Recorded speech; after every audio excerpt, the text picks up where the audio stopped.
Previously on Research, Rank, Repeat. He was also, like, kind of creepy. Like, he left a note, and it was like, you forgot something. But it, like, Yeah. in my head, I heard it as, like, Liam Neeson, like, good luck.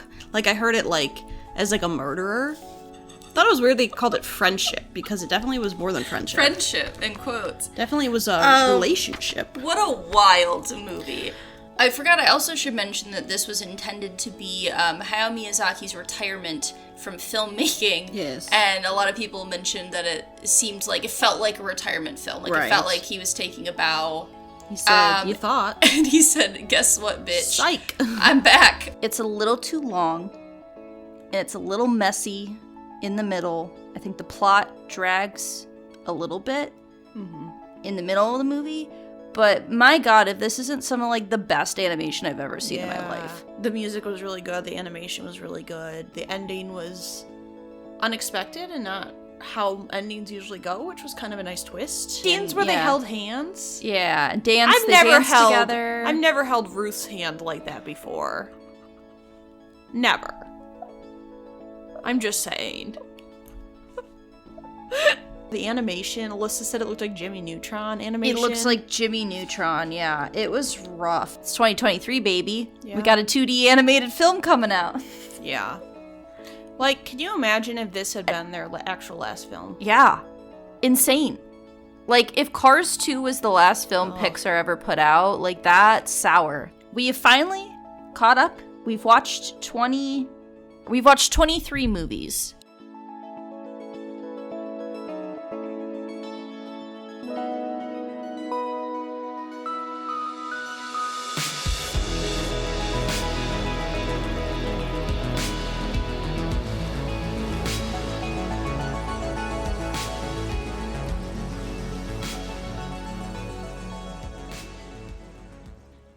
Hannah, how do you live?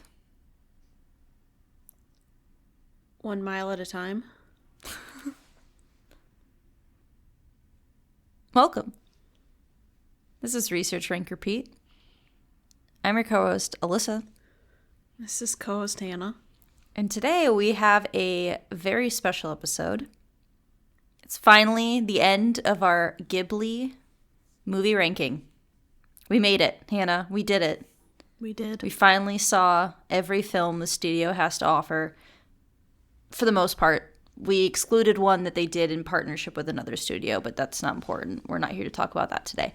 What we're here to talk about is the newest film from the studio, The Boy and the Heron. But previously also originally was known as How Do You Live? That's why I asked you, how do you live, Hannah? Yeah, that was... I went the Vin Diesel Fast and Furious Yes. route. I think I messed up the line, too. Yeah, I think you did. Quarter mile mile at a time, yeah. How dare you besmirch the family this way, Hannah. But yeah, that was the original. I think that's like the literal translation of the Japanese title is How Do You Live? Which is also the name of a book, which we'll talk about. Yeah. But yeah, Hannah, we went to those theaters. We did. Yeah. We did. It's been a bit since we've gone for a podcast. Yeah, I think Fast and the Furious? Dare I say?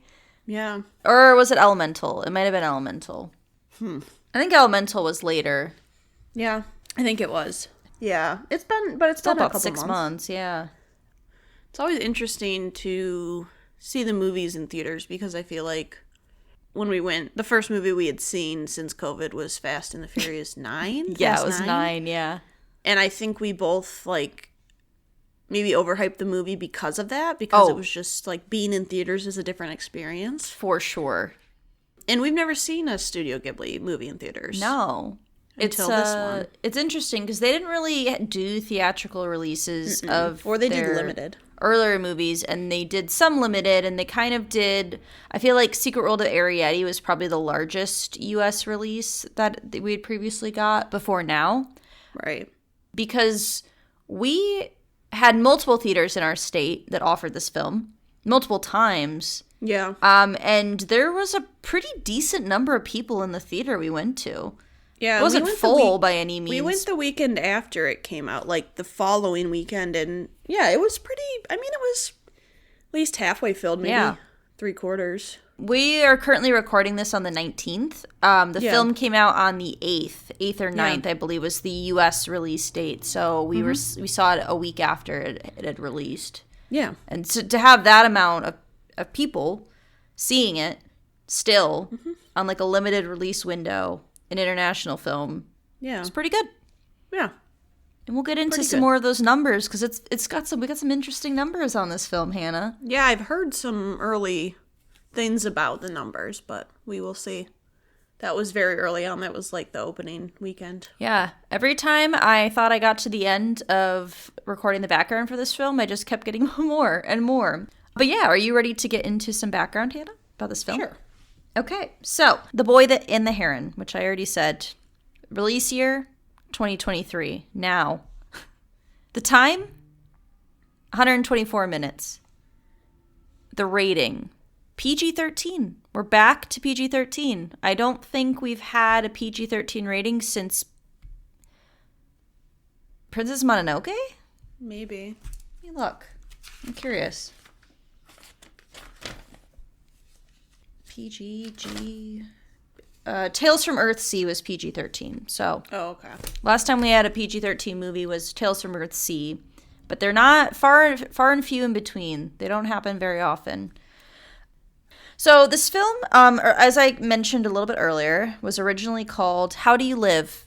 It is an animated fantasy film written and directed by Hayao Miyazaki. He's back out of retirement, doing another feature film. He said he'd be done. He said he'd never come back. I thought I was gone. They literally closed down the whole studio, but they're back. They're here. The title of the film, How Do You Live, references the 1937 novel of the same name by Genzaburo Yoshino. The book itself does not share any story with the film. The name itself is where the inspiration is drawn from. I didn't write down the exact numbers because, again, the background just kept going, but apparently this novel is like on back order everywhere. Like everyone's trying to buy this book and they've had to reprint it like a ton of times, and it's now, I think it's sold like 1.8 million copies or something like that for a book released in 1937. That's right. Pretty crazy, just from this movie alone, like the call for it. So Miyazaki, and I say this in quotations, retired in 2013. And he said he was done. And, he was doing a little bit of work on a short film called Boro the Caterpillar, which ended up releasing in 2018. But when he was working on it, he was like, you know what? I think I'm going to come back out of retirement and make a new film. So in 2016, he started to storyboard and plan for a new animated feature film. And then it started to actually be in full production in 2017. And the goal was that Miyazaki wanted it to be released around the time of the Tokyo Summer 2020 Olympics that were being held in Japan. But they didn't have like a strict set deadline. Clearly, that didn't happen, as this film has now come out in 2023. Also, COVID had a big impact on the production schedule, as it did with a lot of things, so that's not surprising. I wrote down in parentheses, COVID, oops, a little oopsie. But it is one of the most expensive films produced in Japan, and potentially the most expensive film. I couldn't find an actual amount on how expensive this film was, but Toshio Suzuki, who's the longtime producer, he has claimed that it's the most expensive Japanese film. So I'm going to believe that. Yeah. And it's interesting because something that they decided to do to finance this film is release their movies on streaming services, because previously they didn't do that. They hadn't released any films through streaming. You could only get them through like physical media. Miyazaki's apparently not on the apps. He's not on the smartphone. He's not online. He doesn't really know anything about streaming. So Suzuki had to apparently convince him that they should do this, that they should, let people license their movies so then they can get money from it. And he was like, okay, sure. That's why they're on HBO Max.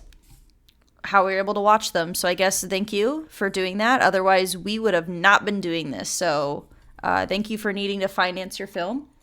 Yeah. Just an anecdotal thing that I I read in a different article, most of the information I gathered was through Wikipedia, one of our most trusted sources, but I was reading a different article a couple days ago that said that initially when Miyazaki was creating the idea for this film, because a lot of it is kind of somewhat autobiographical, like he draws inspiration from his own life into the film. But he initially wanted the story to be about two boys, basically mimicking his relationship with Isao Takahata, who was another longtime friend and collaborator and director through the studio. Unfortunately, he passed away in 2018 while this film was in production. So I think Miyazaki ended up changing the story because of that. Because the studio had closed, they had to ask a lot of their past collaborators and animators to come back because a lot of people had moved to different studios or had formed their own studios. Like I think the director who did, I believe it was Arietti, and when Marnie was there, had created a new studio. I think we talked about that in the last episode. Joe Hisaishi has come back to do the soundtrack, a longtime Miyazaki collaborator. He's back doing his thing, hanging out. Yeah. So this film was released in Japan in the July of this year, 2023.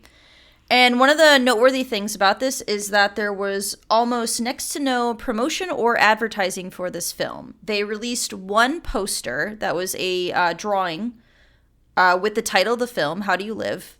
I believe a release date, and that's it. They didn't release any cast information. They didn't release any plot synopsis. They didn't release any images. No trailers, nothing. One poster. And the reason this is interesting and why they decided to go this route is because they wanted to let the movie speak for itself, was said. And also, clearly, just from having done this and doing the background, is that the studio has a reputation for being the studio that it is. Hayao Miyazaki has a reputation for the director he is, and it already has an existing fan base that they would come see these films. So they just decided to go that route. Something that I read while we were doing it is that Miyazaki, when he was in his prime and he was younger, he could do roughly about 10 minutes of animation per month. So could work at a speed to do about 10 minutes a month. Now he does about a minute a month. So part of the reason also for a longer work schedule is that his timeline is slowed from what it used to be. And so he used to also oversee every frame of every movie he worked on, but he became more hands-off for this one. So he mainly focused more on the storyboarding, on the overall art direction, the writing, and the animation director Takeshi Honda took over the animated process. So Miyazaki was a bit more hands-off, and part of that's due to his age, part of that's just due to him wanting to focusing on the story he wanted to tell. And this time, interestingly enough, because we talked about Disney a lot holding the distribution rights for the English release of this film, they don't have it anymore. Now it is distributed by G-Kids, is the new new distributors of that English dub. And so the Studio Ghibli gave them permission to do whatever promotion they wanted to do. So for the actual English release, they released one teaser trailer that I didn't watch before the film. But if you wanted to see it, you could. But they also didn't do that much other promotion other than announcing the voice cast, the English voice cast, and then having this trailer come out. It became the first animated film to open the Toronto International Film Festival. That was the first time in history that had happened earlier this year. And it was also currently has been nominated for a Golden Globe for both Best Animated Feature and Best Score, pending as those Golden Globes have not yet happened for this year. I believe they're held in January, I think. Maybe. I believe it's January. I think everything happens. I know because of COVID, the actual schedule shifted quite a bit because it used to be a lot more focused on the front half, January, January February. 7th. January 7th. Okay, so find out in a couple weeks. So you'll find out. Maybe they'll have won some Golden Globes by that point. Yeah. On its opening weekend, when it released in July, it had an opening of 1.83 billion yen, which is about $13.2 million. It was Studio Ghibli's biggest opening weekend since Howl's Moving Castle and even surpassed that.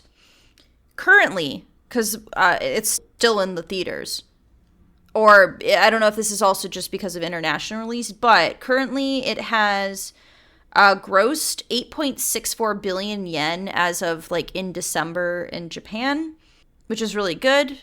It was in the top 10 for I think 13 weeks in a row, is what I read. As of December 18th, it has made $54 million in the US and Canada, so North American box office, and it has amassed $112.8 million worldwide. It is the first original anime film and Miyazaki film to be number one in the box office. This is both for US and Canada. And it made $12.8 million its first weekend in the US, which is almost as good as the amount of money it made in its own opening weekend in Japan, which is crazy. Like, that says a lot. The fact that it almost made the amount of money it made, like, in its own home country where it's produced and targeted, like, for. So it's doing really well. Like, it's doing exceptionally well in the box office. I think this is the widest release the studio has had of internationally for one of their films, and I think that plays a big part into it, as well as I know some people were talking about their marketing decisions, like how they didn't do they basically did no promotion, yet people are seeing the film and seeing it in theaters and seeing it internationally. And I think that speaks a lot to the studio and to like Hayao Miyazaki that it's doing that well. Right. Currently, it has a 96% on Rotten Tomatoes, Metacritic score of 92 out of 100, 7.7 out of 10 on IMDb, and a 4 out of 5 on Letterboxd. I was reading a hard time understanding some of the things they were saying about critical stuff, but apparently the critical reception initially was mixed, but shifted to become mostly positive and critically acclaimed. It seems like it's just positive. So I'm not sure where that, like, at what point it was mixed responses to shift to be mostly positive, and, you know, I don't know where that occurred. I was trying to figure out, like, what happened and when that shift occurred, because I was like, the movie's only been out 6 months, so it's, you know, would have, I guess, had to have shifted pretty quickly. But, yeah, so it's very critically acclaimed. It's doing well review-wise. Hello, everyone. Just a quick little update as we recorded the initial episode in December of 2023. It's now February. We're getting ready to put the episode out soon. So we wanted to update with some new numbers for the film. Yes.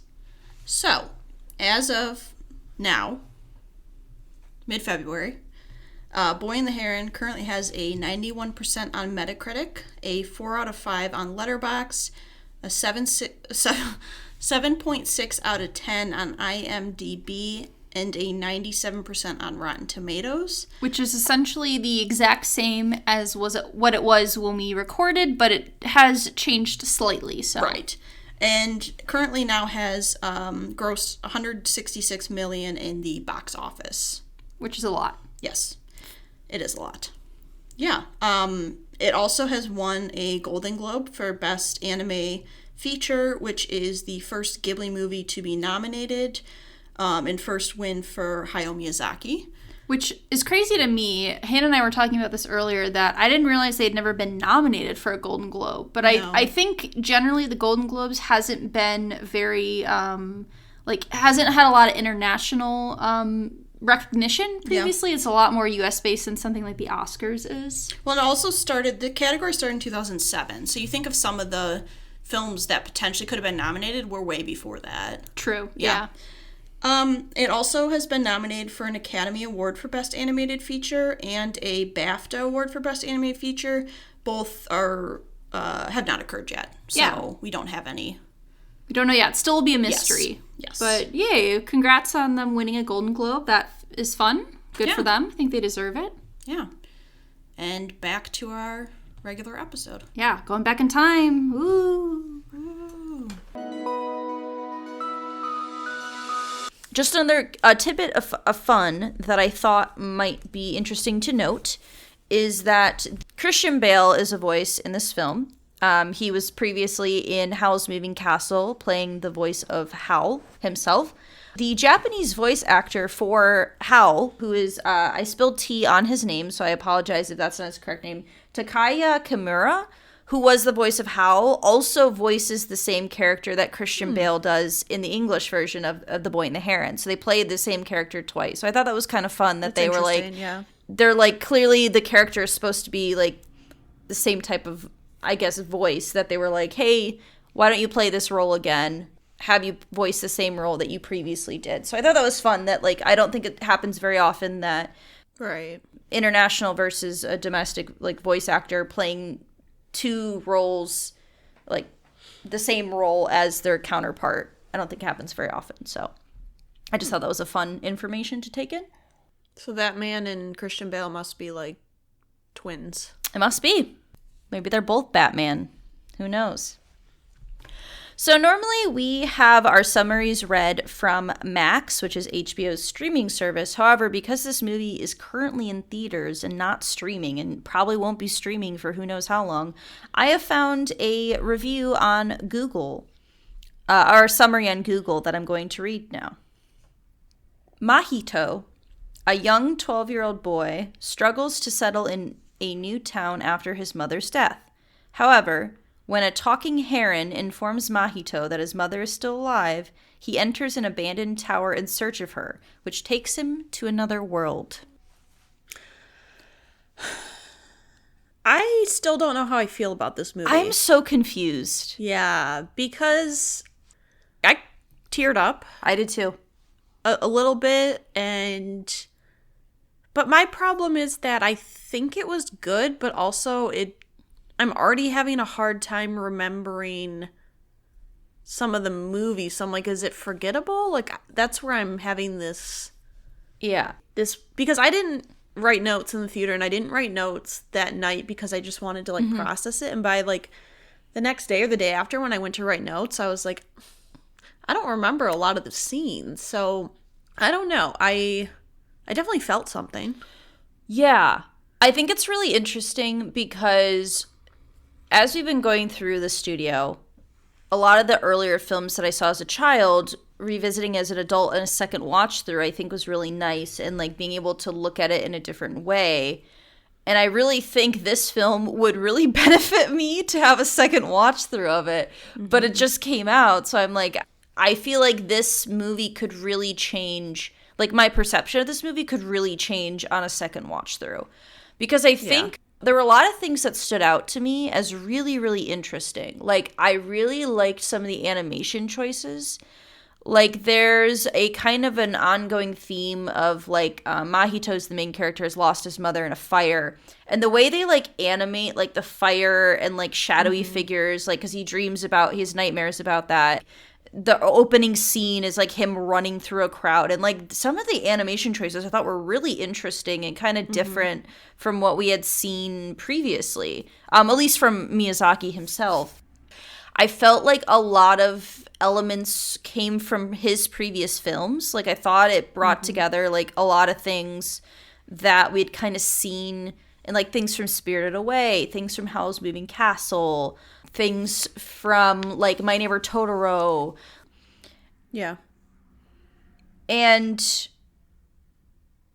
it's hard, like, I feel like the problem for me is that I don't really know how I feel about it. I don't feel negatively. I don't feel like, wow, like, it definitely, like, left an impact, and I thought it was a well done movie, but I feel like maybe, I think I know what my issue is that this movie's focus is really not on plot.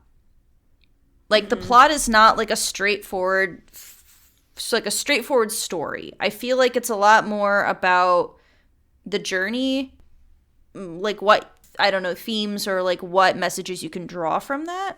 Because it really feels, like, very personal. I didn't include in the background because I didn't think it was necessarily, like, part of it, but people have said, like, it's, you know, Miyazaki, we talked about with My Neighbor Totoro, like, his mother was sick a lot when he was younger, so, like, this, having a death of a mother young, like, having this, like emotional tie to that. Plus this idea that like he's aging himself, so like creating a better world for like a future generation is something that is a theme that has come up in his films before. Some of the character tropes I feel like were similar to characters that we've seen before, which wasn't not a bad thing, but like creativity choices with like the birds being like a focus I thought was interesting. But yeah, I guess it's hard. It's hard to talk about a film that I don't know necessarily. Like, I still don't really have, like, a good... I don't really know what I watched, in a way. It's hard to explain. Because there's parts of the plot that... I wouldn't say they're holes, but there's feels like there was a couple things missing. Yeah. And, I don't know. I guess you're right. I guess it's this journey about, like, grief and... PTSD and like how you work through that. And we've seen a lot of Ghibli films where it's like someone working through like a death or like younger kids and like they either don't have parents or parents are sick, stuff like that. And I don't know, I will say like it was so nice to go from because the last movie we had watched was Earwig and the Witch. When the movie started, I was like, oh, it's such like a breath of fresh air because I didn't actually know that Joe Hisaishi was doing the music, but as soon as it started playing, I was like, oh, that must be him. And so it was refreshing to kind of get back to the things about Studio Ghibli that I like, the elements that I enjoy. I don't know. I think it's nice to like get a character who gets like the main focus. Like it did feel like a character study and like a progression of one character and had a lot of interactions with different people. I almost felt like there were like too many side characters. There were a lot of like side characters, yeah. Like I felt like they were trying to maybe do too much. Like it just felt like maybe if you had one or two less side characters, it would have been better because it got a little bit not even confusing, but it just felt like a little bit rushed through some of the characters. Yeah. I think that's fair. And so, yeah, I think there was some, like, issues with the plot. There was maybe a couple issues with, like, the writing, but I think the story itself was pretty good. Obviously, I think the animation was good and the music soundtrack was good. But, yeah, I think... I'm kind of with you. I don't really know how to feel about it, and I also don't know how I'm going to rank it. Yeah, that's what I'm... most gotta figure out is where I'm gonna rank it. Two things I wanted to know. One is I completely agree with you when comparing this to the last film we had to watch, which was Earwig and the Witch, which breath of fresh air. And it was something that I noticed when I was watching it is there's a scene where they're eating and I was like, I like felt a swell where I'm like, the food, it looks so good, because that was something we talked about in the last film is that it was like, it looked so bad. Like food looked... Because Ghibli's done food well so it's like, often. Oh, we're back at it. That food looks delicious. And then the other thing I wanted to bring up is I didn't write this quote down and I wanted to find it because I thought that it was interesting is they held a preview screening for this film in February, and at the end credits a message from Miyazaki was read out saying, quote, "Perhaps you didn't understand it. I myself don't understand it." So I feel like it's pretty clear to me that he wasn't necessarily intending to write like a traditional story. Yeah. I feel like it's very much based out of emotion and like feeling and understanding, which is totally fine. But it makes it, I feel like that is kind of maybe harder for me to figure out how I feel about it because I got to kind of like grasp like what meaning does it bring to me, I guess is maybe the way I'd phrase that. Yeah, and I guess it's like true to life that a lot of times it's hard to understand and it doesn't always make sense. And I get that. It's also like, I think it's one of those films where everyone can kind of find some way to interpret it differently, and everyone can kind of find some aspect of it to relate to, which I think Studio Ghibli has always kind of done that well. But yeah, I mean, I'd say like overall, like I enjoyed it. I teared up at the end. I felt positively about the experience. Yeah.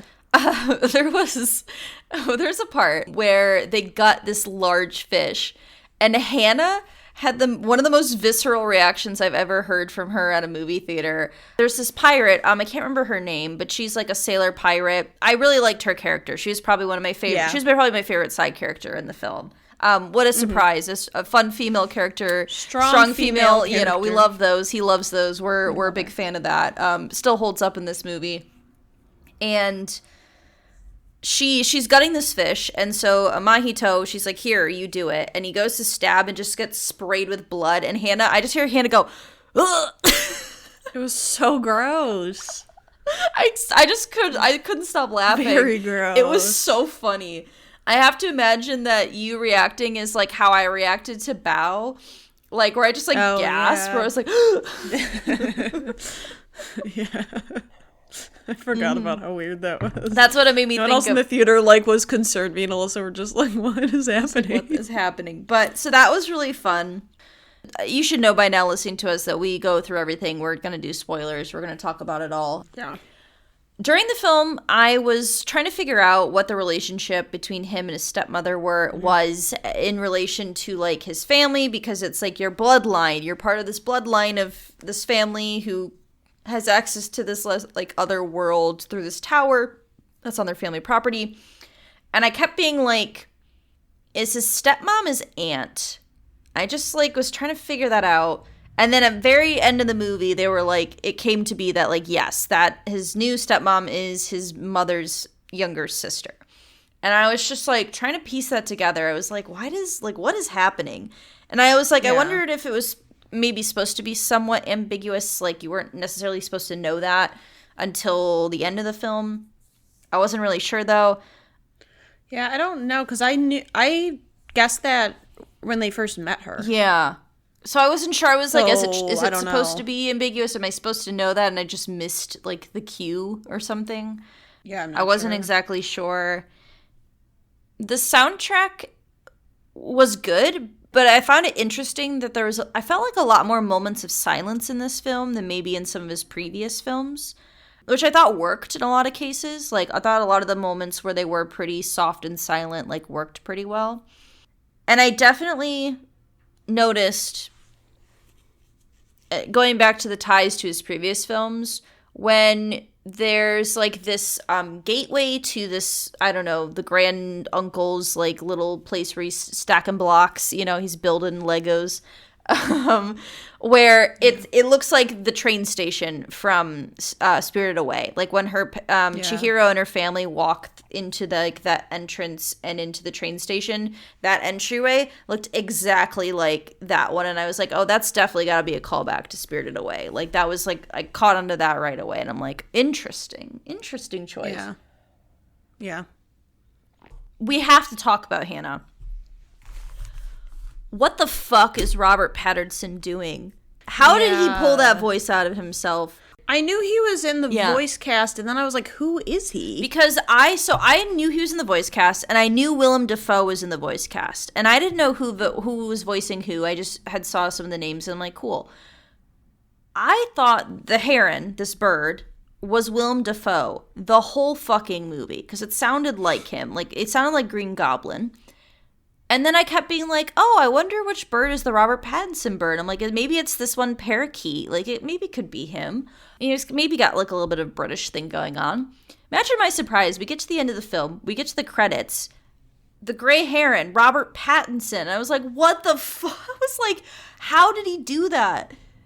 I mean, he did Batman, so who's to say he can't do anything? He sounds like, I couldn't believe it. I was like, get this man voice acting. Like, he needs to do more. This is his first voice acting role ever. Yeah. And apparently he had this voice already. Like, when he went to audition, he recorded that voice on his phone and was like, oh, I kind of like have an idea of what voice I want to do. Can I play it for you? And they were like, oh yeah, that's the voice. That's what we want. Like, sure, you can have it. Like, you know? I feel like he'll end up being in a bunch of animated stuff. Probably. Now. This was his introduction. When they were trying to get the voice cast, this is also, I was reading a different article. They kind of have a running list of like actors that have expressed interest in working with the studio. Like, clearly, Mark Hamill has worked with the studio, Christian Bale has. So, like, some of the actors in this film had already worked with them previously. But apparently they have, like, agents have been like, hey, if anything comes up, my client would be interested. So they kind of have I think Robert Pattinson was one of those people who was, like, expressed interest in being in the film. So yeah, I thought that was very interesting. But we watched in English, if that wasn't clear, in the theater. There were no subtitles, which that also was upsetting to me, to not have access to subtitles, which is fine. It's fine. Yeah. I'll make do. They did, just for like note the people who don't know, they do offer the subbed and the dubbed version. They do have the option to see, at least in the theater we went to, that you could have seen it in Japanese, like, which with I subtitles. thought was kind of cool. Because I kind of assumed they would only do the English dubbed version for the theater release, and then when they did on HBO, or sorry, on Max, offer both. They would offer both, but it was cool to see that they offered the subbed version. I agree. It was I don't know if it was just me, but it was very quiet. Yeah. Yeah. Like, I had a hard time hearing some of it, and I don't know if that was just the theater not having the volume loud enough, because I was like, at the beginning, I was like, I can't hear. Yeah. I think it was probably more the theater than the film itself, would be my guess. Right. But yeah, so I thought that was interesting. I feel like I'm interested in why, for an international release, they decided to change the name to The Boy and the Heron, because I don't really feel like the Heron is a main character. Like, I think from that title, I would expect that it's like the boy and a heron together on this journey, but more the Heron's just kind of a in and out character. Like, they do some things together, and he is like an important side character, but I was like, I don't really feel like the story is necessarily focused on the boy and the heron. I kind of like How Do You Live better, I'm just going to be honest. Yeah. But that's just me. Yeah, I mean, I didn't have anything else if you want to do favorites. Yeah, I don't think I had anything specific. Okay. Yeah. This is hard, because my favorite character, I think, was Mahito. I agree. But I really liked the women pirate. I think her name was, let me look up her name, actually. Kiriko. I'm not sure what her, like, old... Right. She was old and maid or something. She was, like, a maid. Yes. I really liked her and Mahito's, like, interactions. That was my favorite part of the story, was them together. Yeah, I think they had really good back and forth and stuff. And you could tell they, like, cared about each other. They just, like, didn't outwardly show it. Mm-hmm. Yeah, so... But I think I picked him just because... This is kind of a movie that's like a character study on him, and I think it's hard to not pick those characters in that instance. Yeah. Just because you kind of get this whole slew of everything he's going through and his emotions and how he processes everything. So I thought he was a pretty well done main character. I agree. I picked him as well, and I agree because it is like kind of an autobiographical study. I feel like Miyazaki did almost of himself in a fantasy world, kind of, or he drew a lot of inspiration from his own life. So it's hard to not pick the focal character in that case. Right. I agree. I did really like Kiriko, the pirate ship lady, as well. She's probably my second favorite character. Definitely my favorite side character from the movie. Yeah. But I feel like I liked that Mahito was like was a flawed character. One, he's 12 and he's dealing with the grief of his mother's death, plus his dad remarrying his aunt, who he doesn't know very well and has to move, and that's during war. So it's I think it's implied to be during like World War II is when the time frame of this movie takes place. So it's interesting to see like his growth and like his journey throughout the story and like processing grief and trauma and, you know, PTSD and all of that. And I like what struggles he goes through and like how he is able to like overcome and I guess become himself, I guess is maybe the right way to phrase that. Yeah. By the end of the film. Okay. So I did not have a favorite line, mostly just because I couldn't remember any lines either. I also didn't have a favorite line either now. Okay. Favorite scene. This one's hard because there were a couple scenes that really, like, stuck in my mind. But I think if we're talking about just specific scene, I really actually liked the scene with can't remember if it was like towards the beginning or if it was in the middle. It's like when he falls asleep and he's having like flashbacks, dreams of his mom. Mm-hmm. And not only did I really like the animation style they did, but I just thought it was like a really like profound thing, and it really like allowed the viewer, I think, to try and understand how the character's feeling and kind of what he went through as like a child, essentially. Yeah, I agree. Yeah, so I just really liked that, how they did that and how they showed that like emotion through a scene. It really invoked the that scene from The Tale of Princess Cayuga, where she's like running and then the animation becomes like very kind of almost different. Like I feel like oh yeah, this had a similar vibe, not in the same way, but I felt like it did a really good job of like displaying emotion through animation, because I felt like it became very wispy and like shadowy, like the color kind of changed, the way the fire looked it was very well done. I agree. I was trying to decide if I wanted that to be my favorite Ghibli moment or if I wanted that to be my favorite scene. Yeah, because they kind of felt like it overlapped a bit there. Agreed. So I think I ended up, let me check, I think I put that as my favorite scene as well, because I knew I was going back and forth. So yeah, I agree, the same reasons that you do. I thought it was a really impactful scene, and like I feel like, especially seeing something in the theater and seeing it for the first time, stuff that sticks with you is like the things that like are impactful. So that one is a scene like I can picture that. And also I feel like it was also feels a little different to see it on a big screen too. Yeah, because that kind of made it more interesting, because I mean we've been watching it just at home, so makes it maybe feel a little special as well. Yeah. So for Ghibli moment, there was a part where the music started coming in, and I can't remember, like, I tried to look up what the song was, but I couldn't, like, I didn't know. There were 36 songs in the soundtrack. Yeah, it was hard to find the song, and also I pulled up a list and I was like, I don't know which one's which.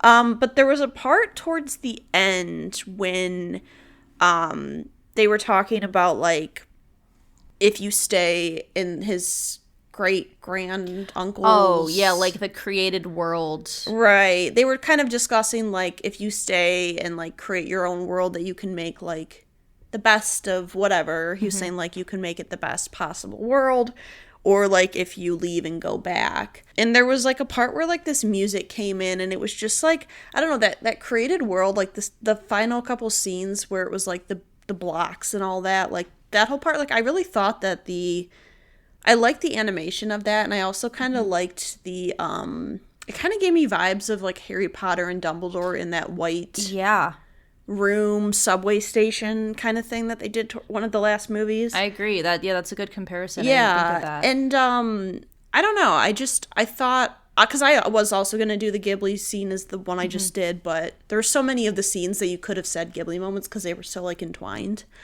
But yeah, I just liked how they did that aspect, and how he was like, he made a comment about, I can't remember what it was, but that he basically knew that the great uncle was, like, lying, or, like, had some sort of bad intention, stuff like that. Yeah, so I just liked that, and I liked how there was kind of, like, this parallel I could see to another movie, and I don't know, just, it's not even so much about the scene, but, like, how, the way that it made me feel. Yeah. The emotion I got Yeah, from the emotion behind it. Yeah, because around that time is when I, like, started to tear up a little bit. Yeah. Not right then, but, like, soon after. So, yeah, I like that little build-up scene. Yeah. I agree. I thought that scene was really good. It's not the one I ended up picking, but I know what music you're talking about with that scene. Yeah. And also, I feel like a lot of the music, not that it's a detriment, but I feel like a lot of it kind of sounds pretty similar. Yeah. It's kind of like Howl's Moving Castle, where they kind of use the same theme in slightly different ways throughout the film. It kind of felt more like that style than some of the other more grandiose, like, Princess Mononoke type feels. Right. That was something I kind of brought up earlier, but I forgot to bring it up again, is that some people are saying that I don't know if Miyazaki himself said it or if people are reading into that people saw, like, Takahata as that character, as this, like, family member who has passed and is, like, to the next generation or whatever. So I thought that was interesting. But the scene that I ended up picking is Kiriko basically picks him up They go on a ship, they catch a fish, and then they're sailing into this like town harbor, and it's like this really cool looking like ship house, like very, very visual styled, that I was like, oh, I'm into this style, this visual. And there was like kind of these like souls almost that were following them, and there was music kind of playing during that scene. And I thought that felt like all the scenes that I tend to like are very much like that, because it felt like the Sixth Station from like Spirited Away, when they're just traveling and it's just kind of like seeing what's happening in the background and just kind of following them without really a lot of words. And so that felt really good to me, like that scene.